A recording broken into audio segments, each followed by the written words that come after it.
ಬಾಯ್ ಮಾಡಬೇಡ್ರಿ ಯಾರು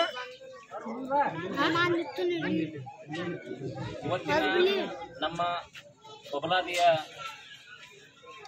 ಗೌಡರಾದಂಥ ಜಾವನಗೌಡ ರಂಗನಗೌಡ ಪಾಟೀಲ್, ಖುರ್ಷಿದ್ಗೌಡ ರಂಗನಗೌಡ ಪಾಟೀಲ್ ಇವರ ಎತ್ತು ಬೆಳಗಾವಿ ಜಿಲ್ಲೆ ರಾಯಬಾಗ್ ತಾಲೂಕಿನ ಗಿಟ್ನಾಳ್ ಗ್ರಾಮದ ಸದಾಶಿವ್ ಡಾಂಗೆ ಅವರಿಗೆ ಒಂದೇ ಎತ್ತು 18,01,000 ರೂಪಾಯಿಗೆ ಮಾರಾಟವಾಗಿದೆ.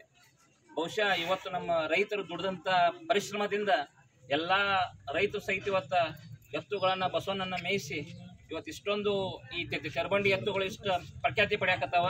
ಸಾಕ್ಷಾತ್ ಸದಾಶಿವಪ್ಪನ ಆಶೀರ್ವಾದದಿಂದ ಇವತ್ತು ಈ ಬಬಲಾದಿ ಗೌಡರ ಎತ್ತನ್ನು ನಮ್ಮ ಗಿಡ್ನಾಳ ಗ್ರಾಮದವರಾದಂಥ ಸದಾಶಿವ್ ಡಾಂಗೆ ಅವರು 18,01,000 ರೂಪಾಯಿಗೆ ಖರೀದಿ ಮಾಡಿದ್ದಾರೆ. ಸದಾಶಿವಪ್ಪನ ಆಶೀರ್ವಾದ ಚಂದ್ರೋತ